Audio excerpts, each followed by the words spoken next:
Create with Fran Sydney. Hello everyone, welcome to the show. This is Create with Franz, the show that helps you to create the life that you want by using mind hacks and NLP and a little bit of hypnosis and art therapy and everything else that I will research and put together for you so that you don't have to do all the work of research. I'll do it and you can just sit down, take notes and try to see if something works. Of course, this varies because we're all different, but let's go straight to the topic so you do not waste any time. The topic today will be doing a little bit of a debate about why we cannot concentrate. Why is it so hard to focus on one thing? And how do we find out that we can't concentrate?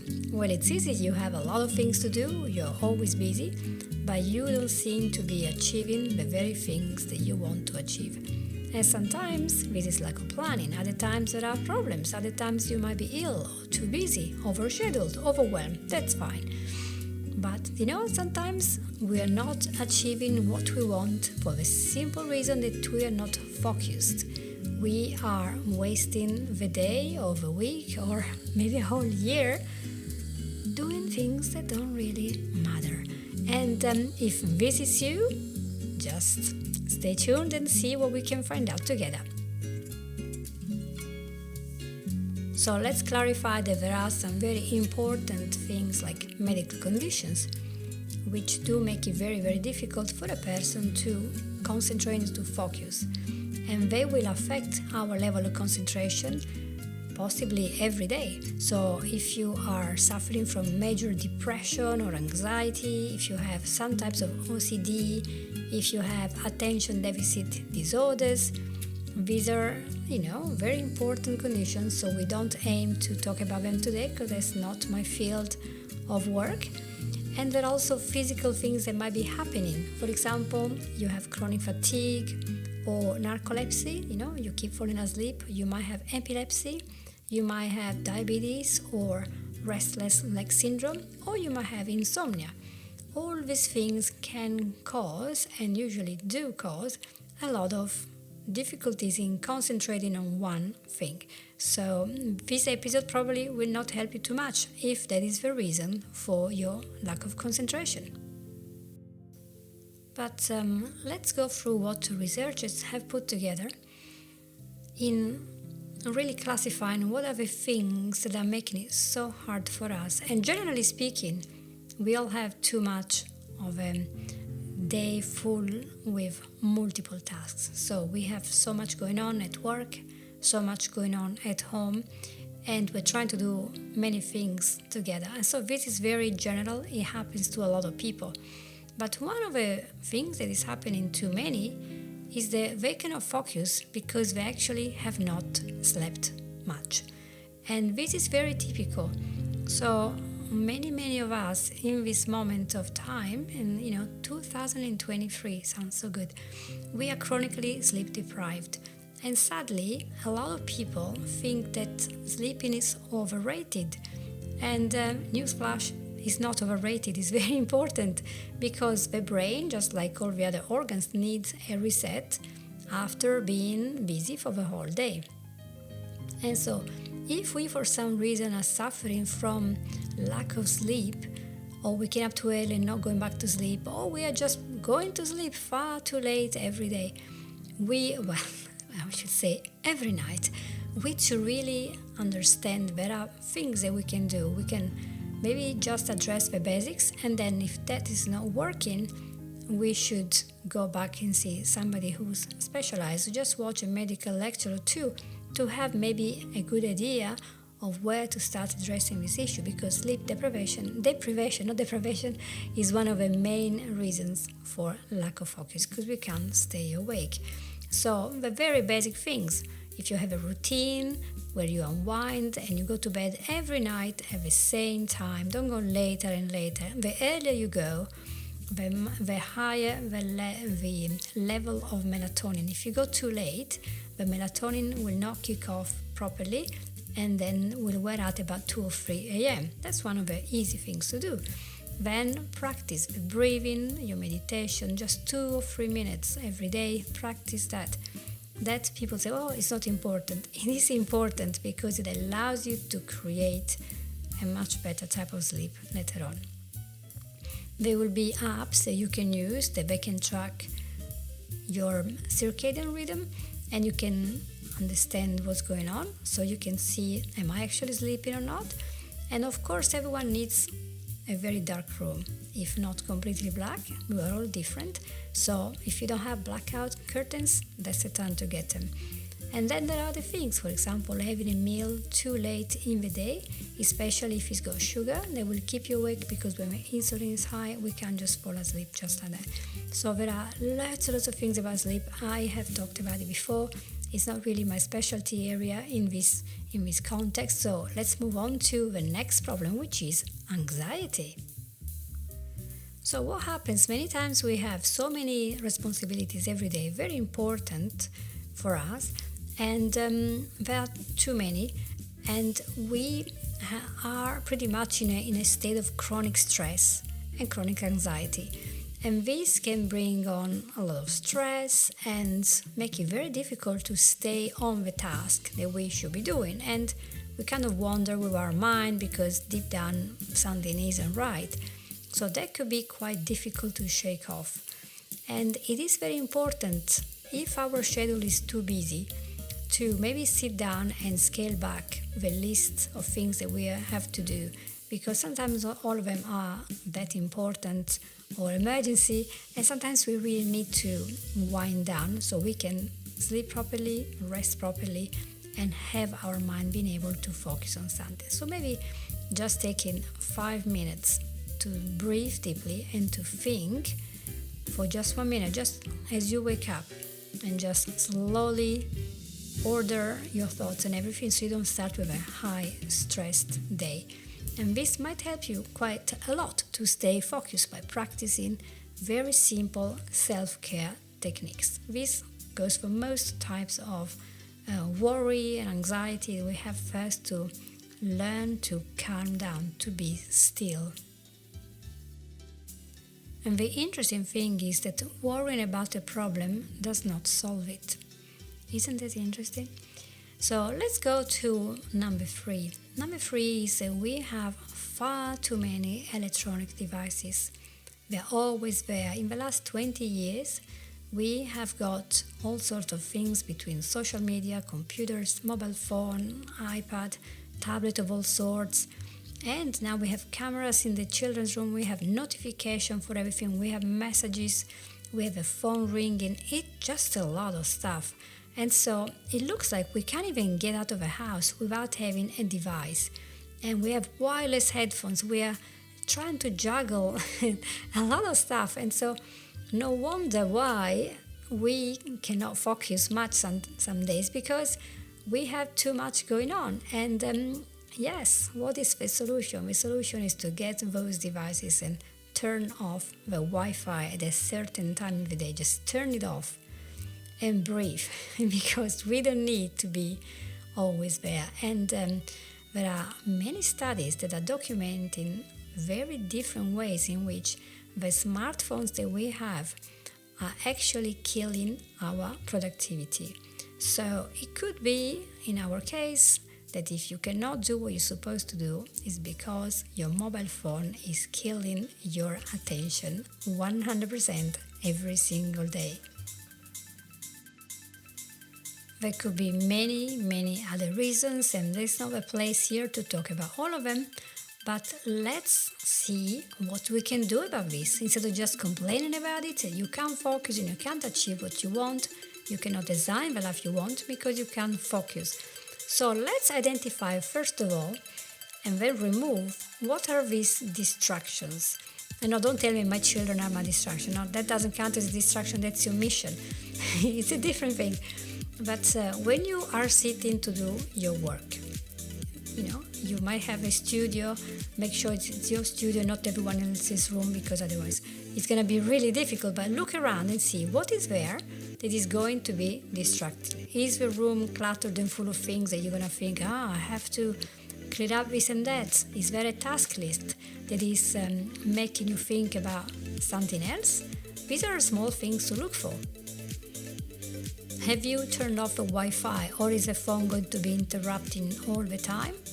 And so all these little things, I have to do this, so before starting I'm going to have to do that, I'm going to reply to Jenny, I'm going to do this.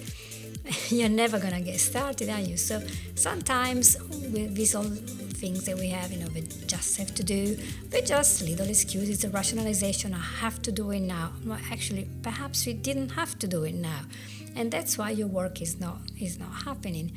And it is so rewarding to turn off all those notifications from Instagram and Facebook and YouTube. Just turn them all off and nobody will notice that they're off. And on average, most people spend 4 to 5 hours using their telephone.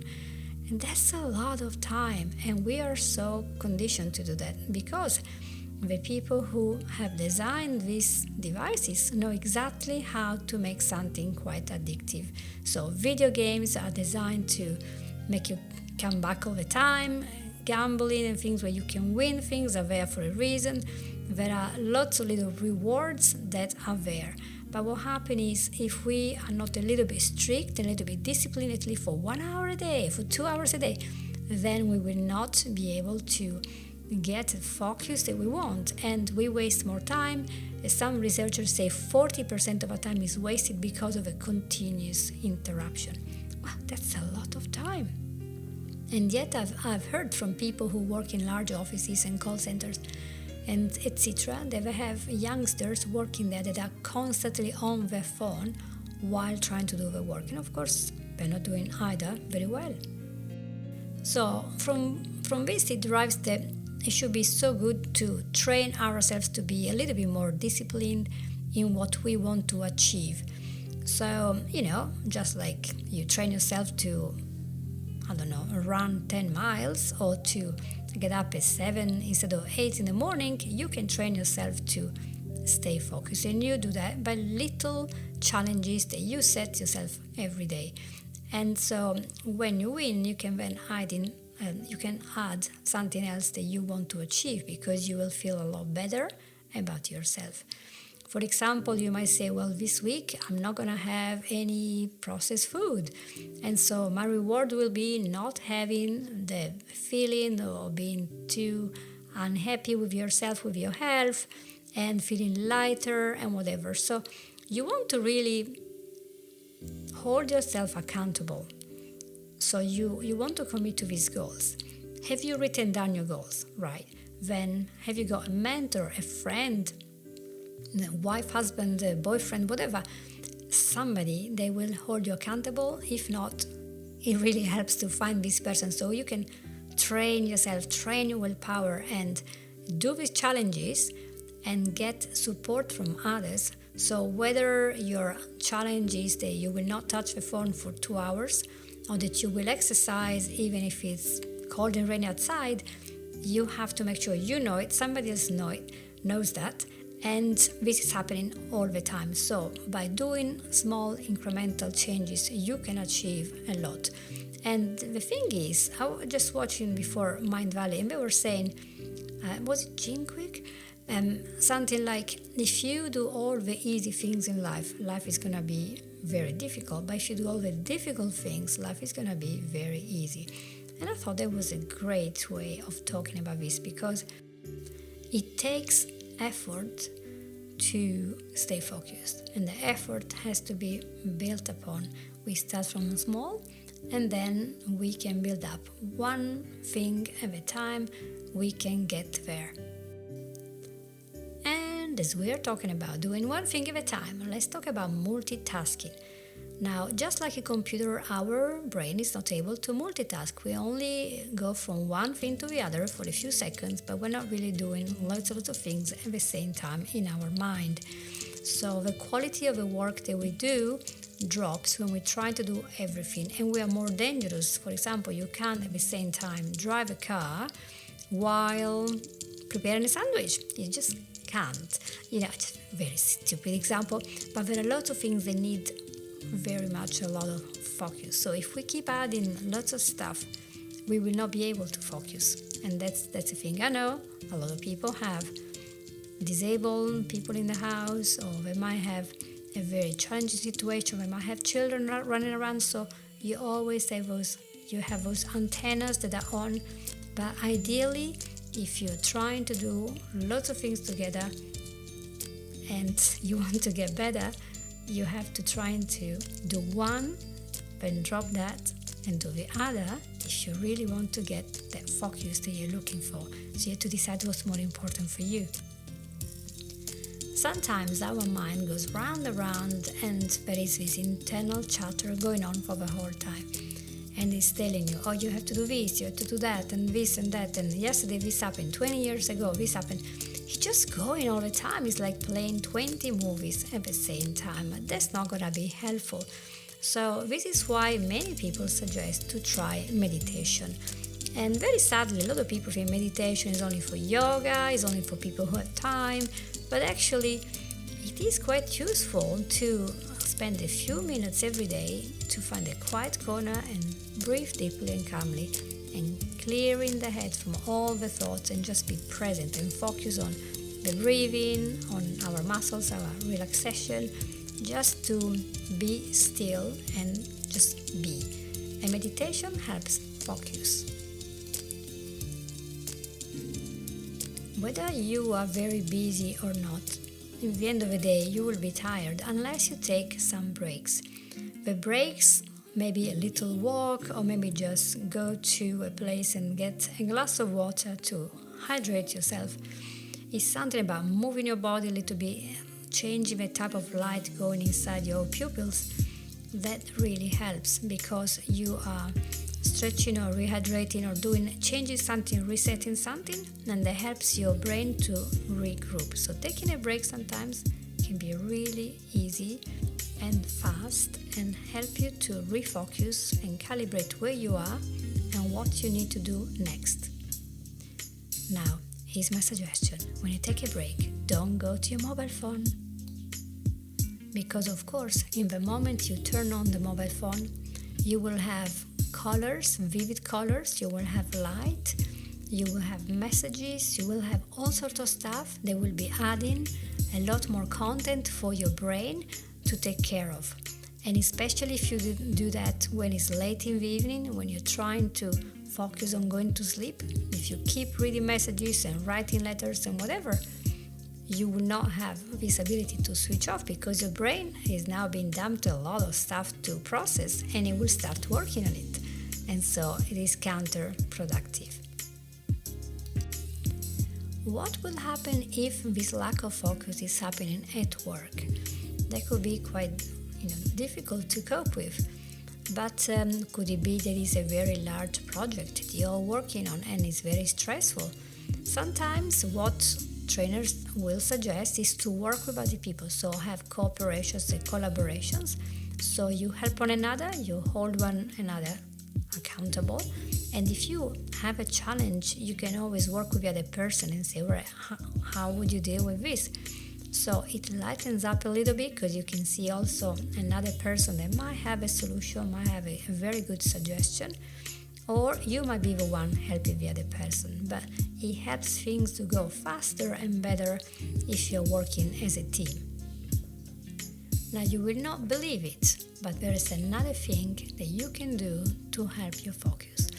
And that is if you plan every day a few minutes for exercise. So it could be stretching, it could be walking, it could be trampoline, rebounding, it could be yoga, it could be going out with your dog. I don't know what it is that you can do. But if you do that every day, depending also on the time in the day, if it's done very early in the morning, it will help you really well to go to sleep nicely in the night. If you do it in the night, it will help you to stay awake, because exercise does that. It gives you a lot of energy and clarity as well. So there are lots of exercises you can do. A lot of times we are sitting at the table, at the desk, and we're doing our jobs, and we might be sitting there in pain because the back is not in the correct posture. Maybe the legs do not have much circulation. The legs and the feet might be getting colder because we're not moving. and then we're staring in front of us, and we might see a little bit blurred because the eyes, the muscles of the eyes, the ocular muscle, they're tired of looking always in the same thing, the same color, the same direction. So all this together can make us so we go a little bit in a blur, and we start thinking laterally. We're not quite focused on the task. So sometimes just push back your chair, stand up, shake yourself, go up and down, go to another room, get a little bit of movement, and then come back. It will help you a lot more than coffee or sugar, and it will help you to be focused.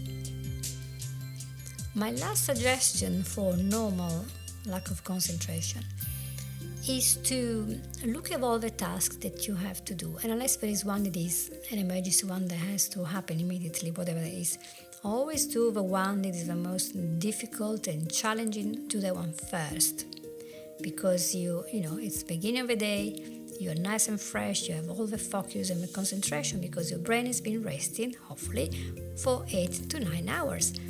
And so it's very, very good. You do that, and all the stress of thinking and anticipating how this task is going to happen, it's just going to go because you do it, you finish it, and then all you have is the others much smaller, and it's easier to take care of them later. And therefore your concentration is going to be the greatest, and you're going to be so satisfied you might even reward yourself by maybe being outside in the sunshine for a few minutes and breathe and just feel, oh my gosh, I've done that. I can feel energized for the rest of the day. So try that. Schedule your challenging task first. So many times people say, it's all good for you, Franz, but I've got attention deficit disorder. Okay, whether this is diagnosed or not, there are articles nowadays saying how come that everyone seems to have ADD now. So that's not my thing. Let's say that you do have ADD and you want to make sure that you also can focus, because focus is quite a big thing when you have attention deficit disorder, because it's a lack of attention. So there are 4 or 5 things that doctors suggest to do, and the first one is what we talked about before, which is to avoid multitasking. Because while it is very typical for a lot of people to do multitasking, it's a little bit tricky when you have ADD. And so if instead you get one task and focus on that and do not allow anything else in, then that is helpful to feel less stressed about it. And remember that stress is quite bad for ADD. So moving on to the second part, it is suggested that we pick up a task and then we divide that in small steps, actionable steps that you can take. So if it's too big for you, just figure out what is the first thing you have to do, what's the second part, what's the third part. If you have smaller units, they look a lot easier. You break them down and you can see the end of this, and then you can focus on one at a time, and it will be a lot easier than not looking at the whole thing. And you want to see the end, the light in the end of a tunnel, and that is so good. And moving on to the next part. Sometimes, and you don't really need to be suffering from attention deficit disorder, we need a visual reminder, and they will be there like a post-it note or a calendar thing or a message popping up on your phone or whatever. And this is a reminder that tells you this is your focus. And it could be an acronym, it could be a photo, it could be a visual board. But if you have a reminder, and that really works with everyone, you remember, oh yeah, I wanted to really have an amazing garden with roses by this summer. Okay, so it's February. Have I focused on going outside and working in my garden to do this? I want to be toned up to go to the beach in summer. Have I done the exercise every day, 10 minutes a day? Have I bought the swimming suit? Have I done the task of, buying the tickets and looking for accommodation? Have I done this? So the visual reminders are there. And my suggestion is to move them all the time, because we tend to ignore things that are always there, become familiar. So move them around so you notice them. And as you notice them, you are reminded that you want to focus on a particular task and that you really, really want. And that really, it's useful whether you have ADD or not. Lastly, especially if you have attention deficit disorder, it's so important to learn how to calm yourself. So back again, meditation, breathing, focusing, and sometimes just listening to a little hypnosis for like 2 or 3 minutes, and just center yourself again and look inside for a minute, calm down, and then get out of the state and focus on one task. So that was it for today. I hope that I've helped you a little bit in finding maybe another way to focus on what needs to be done, what is the most important thing. Remember, your day is not to be filled with emergencies, but to be filled with things that are important for the goals that you have, and not just the emergency, because otherwise you end up the whole day just doing things that you don't know why you're doing. So always be careful. Why am I doing all this? Anyway, you know what I mean. So all I'm saying is, if you enjoyed this episode, maybe you want to share with me your techniques that you use for calming down every day and for focusing on the task that you want to focus on so you can obtain what you want. If you find it incredibly difficult to focus and you do not have some ADD or a very particular medical condition that I talked about, could it be that there is something else going on? Did you want to have a chat? If you want to have a chat, I'm always here. You can have a consultation for free. Just write to me, go to my website of fransydney.com, or go to Franz Sydney on Facebook, Franz Sydney Therapy, send me a message there, and or find me on Create with Franz, which is on Instagram as well, and YouTube. There are many ways of finding me. I'm not difficult to find, and you can send me a message, you can chat. You don't get charged for that, and so I might be able to help you even without any sessions or even without a coaching session. But maybe you want that, and if you want it, just feel free to ask, and I'm always here to help. Thank you very much for being with me, and I'll see you next week. Take care. Bye. You've listened to Create